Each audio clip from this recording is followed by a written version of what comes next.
Salut les Jujiteros. Eh, on n'est pas bien là? Le fauteuil dans la kitchen.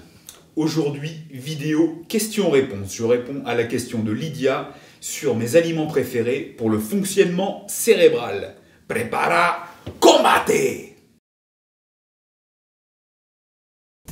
Alors je vais découper cette vidéo en deux. Dans un premier temps, je vais vous parler un petit peu des nutriments et des aliments. Et ensuite, je ferai suivre avec une recette.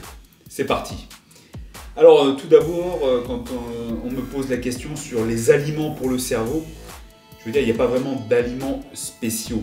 Ce sont vraiment des nutriments spécifiques. Donc on va d'abord parler des nutriments et ensuite on va voir les aliments qui apportent ces nutriments. Quand je pense cerveau, principalement, je pense aux oméga 3. Voilà. Les oméga 3, on en trouve des végétaux et des animaux.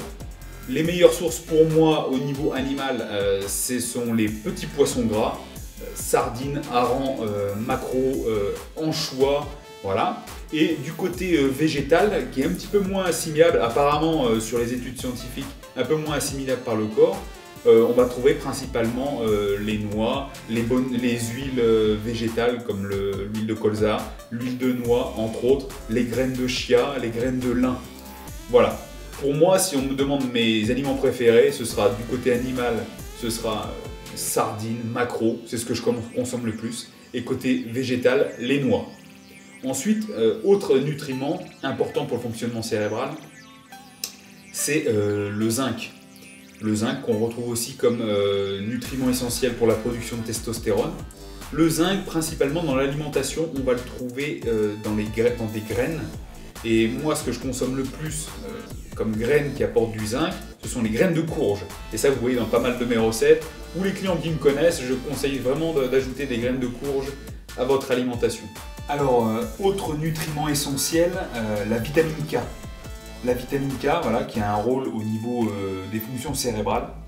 La vitamine K, quels aliments en transmettent, en portent?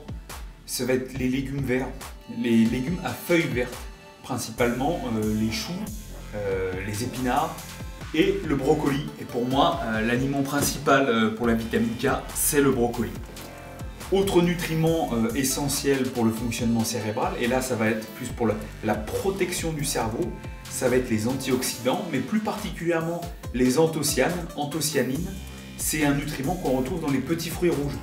Donc cassis, myrtille, framboise, groseille, voilà, la grenade. Voilà, tout ça, il faut en mettre. Moi, principalement, j'utilise des petits fruits rouges surgelés parce que le surgelé, ça conserve bien les nutriments. Mais la grenade, c'est aussi un très bon choix. Donc oui, on va trouver aussi des antioxydants protecteurs dans le thé vert. Et dans le thé vert, on va avoir aussi de la caféine. La caféine qui va booster aussi la capacité de réflexion. Et la caféine, on la trouve aussi dans le café. Moi, quand je veux booster mon fonctionnement cérébral, eh ben, je jeûne, donc là je ne mange rien. Ça, je stimule mes hormones et je stimule ma capacité de focus et capacité d'attention. Avec, je prends une source de caféine, principalement du café, mais ça peut être du thé vert avec les effets protecteurs. Et alors là, vraiment, au niveau apprentissage et comme ça débite là-dedans, ça va vraiment, vraiment plus vite. Trêve de bavardage, on passe aux recettes.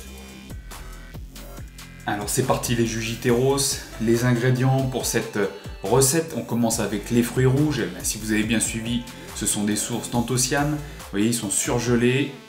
Alors là je les laisse décongeler un petit peu. On a les sardines, source d'oméga 3, l'huile d'olive pour la vitamine E qui est protectrice.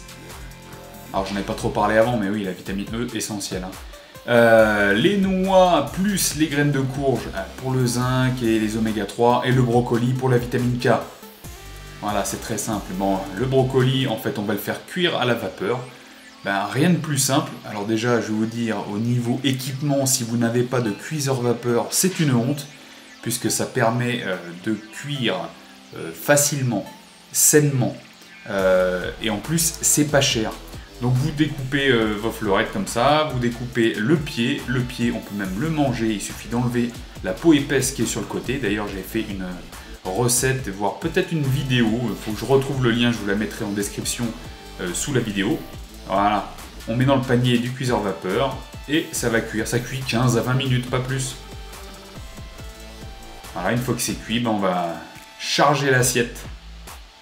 Alors vous allez voir, vous avez peut-être l'impression que ça ne fait pas une grosse assiette, que vous allez crever de faim. Mais dites-vous bien que le fonctionnement cérébral, c'est aussi une demande d'énergie pour le cerveau. Et que si vous surchargez votre système digestif, l'énergie pour la digestion, elle ne sera pas au niveau du cerveau. Donc mieux vaut manger sain et un peu plus léger pour avoir un fonctionnement du cerveau optimal. Vous avez vu là, j'ai accumulé les ingrédients. Je vais ajouter la petite surprise du chef, la levure diététique, qui pour moi c'est un super aliment, riche en zinc également, et en vitamines du groupe B. Voilà, vous voyez, on secoue un peu pour que ce soit à peu près présentable. Bon les Jujiteros, tout est dit, tout est là. Je vous souhaite un bon appétit, vous voyez, c'est pas difficile. À la prochaine. Paro!